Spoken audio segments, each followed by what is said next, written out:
Swastiastu, Namo Buddhaya, Salam Kebajikan, dan Salam Sejahtera bagi kita semua. Baik, sebelumnya perkenalkan saya Ika Dikasari dengan NIM 23 masuk 9 saya mahasiswa dari Ilmu Pemerintahan, Fakultas Ilmu Sosial dan Ilmu Politik. Baik, pada kesempatan kali ini saya akan mewawancarai Ibu dosen untuk terkait dengan mata kuliah Komunikasi Pemerintahan. Baik, sebelum itu saya akan mempersilakan kepada Ibu dosen untuk memperkenalkan diri terlebih dahulu. Baik, Assalamualaikum warahmatullahi wabarakatuh. Perkenalkan ya, nama saya Najmia Nurizati. Saya di sini sebagai dosen ya, dosen Fakultas Syariah UINSI Samarinda, seperti itu. Mungkin boleh langsung apa pertanyaan yang ingin ditanyakan oleh Mbak siapa namanya? Mbak Ayu ya. Oke. Baik, langsung saja kita masuk ke pertanyaan yang pertama ya. Menurut Ibu, apa yang dimaksud dengan komunikasi pemerintahan? Komunikasi pemerintahan ya. Oke. Baik, sebelumnya ini menurut pendapat Ibu ya terkait komunikasi pemerintahan. Jadi pendapat Ibu tentang komunikasi pemerintahan itu adalah suatu proses bagaimana penyampaian pemerintah ya yang pemangku kebijakan itu untuk menyampaikan beberapa hal. Mungkin contohnya seperti informasi, kebijakan, sosialisasi itu dapat disampaikan dengan baik kepada masyarakat. Nah, tentunya itu juga dibutuhkan dengan media-media yang tepat ya, agar apa yang diinginkan oleh pemerintah itu ya itu bisa disampaikan secara efektif. Nah, itu. Lanjut ke pertanyaan yang kedua, Bu, menurut Ibu seberapa penting komunikasi dalam menjalankan tugas pemerintahan? Dalam menjalankan tugas pemerintahan tentunya komunikasi itu sangat berdampak dan sangat penting. Nggak hanya di pemerintahan ya, di setiap elemen-elemen kelembagaan di Indonesia itu sangat penting sekali. Ya, kita kan berangkat dari keluarga ya, yang menentukan pemerintah itu baik atau enggaknya tentunya berasal dari suatu keluarga. Nah, kita kembali lagi kepada pemerintahan bahwa komunikasi dalam pemerintah itu sangat penting. Jika ya ada suatu kebijakan nih misalnya ya, kebijakannya itu baik ya, baik tetapi disampaikan dengan proses atau media yang tidak tepat, maka hasil yang sampai kepada masyarakat juga tidak tepat. Nah, jadi begitu penting sekali pemilihan media atau bagaimana cara pemerintah atau pemangku jabatan itu berkomunikasi kepada masyarakat itu sendiri. Lanjut ke pertanyaan yang ketiga nih. Menurut pandangan Ibu, media apakah yang paling sering digunakan pemerintah untuk menyampaikan informasi kepada masyarakat? Oke, beberapa media ya. Kita lihat sekarang karena dengan kemajuan digital yang sangat pesat ya. Sekarang mungkin Mbaknya juga tahu yang pertama dari media sosial, ya kan ya. Media sosial yang kita ketahui itu ada Instagram, ya kan ya, dari Facebook, dari sekarang ini mungkin lebih pada tweet ya dibanding Twitter ya. Kalau zaman dulu kan Twitter tuh cepat banget ya menyebar informasi.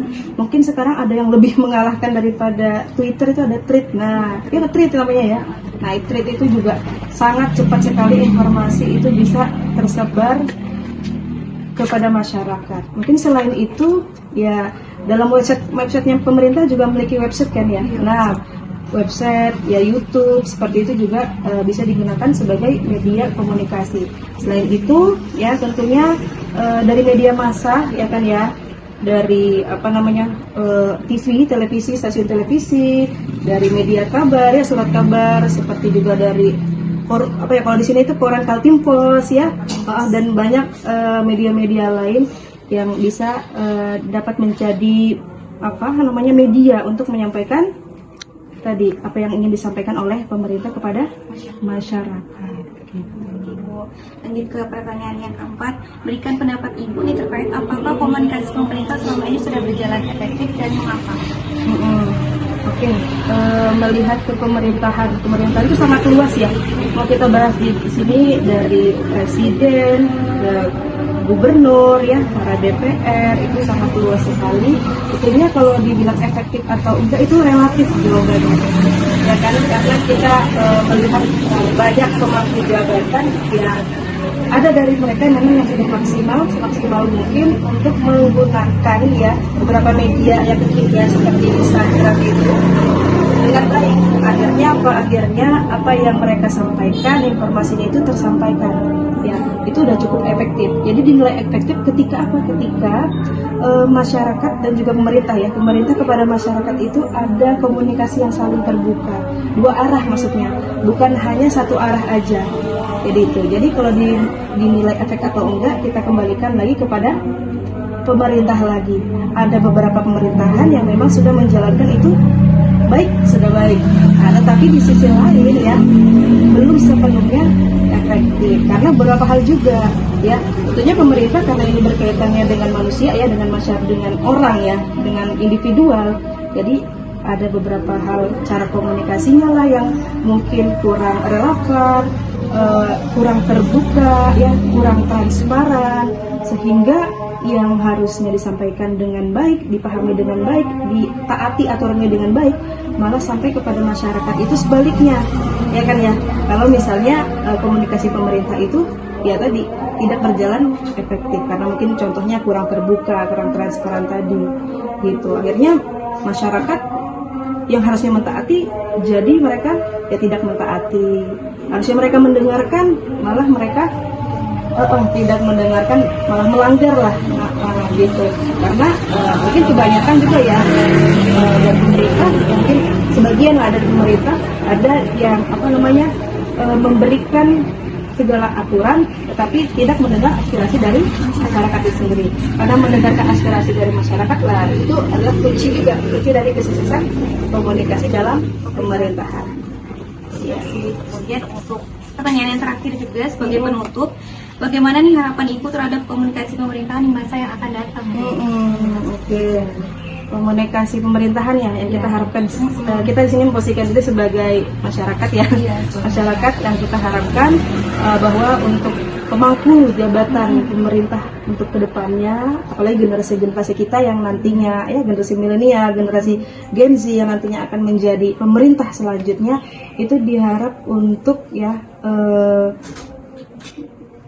membuka komunikasi dengan baik, yaitu secara terbuka, secara transparan ya kan ya, mendengarkan dua pihak, dua arah, yaitu kita memberikan informasi dan juga kita mendengarkan keluhan masyarakat. Nah, mungkin di sini kita bisa manfaatkan bukan hanya media aja ya, media juga bagus tuh ya, agar informasi itu bisa tersebar semua elemen masyarakat, tetapi terkadang ya kita juga butuh untuk langsung bertemu. Misalnya nih contohnya ya, ketua RT ingin bertemu dengan masyarakatnya, menanyakan apakah ada keluhan, seperti itu kan. Nah, masyarakat menyampaikan keluhan dengan baik, nah akhirnya direspon lah dengan dibuatnya aturan seperti itu.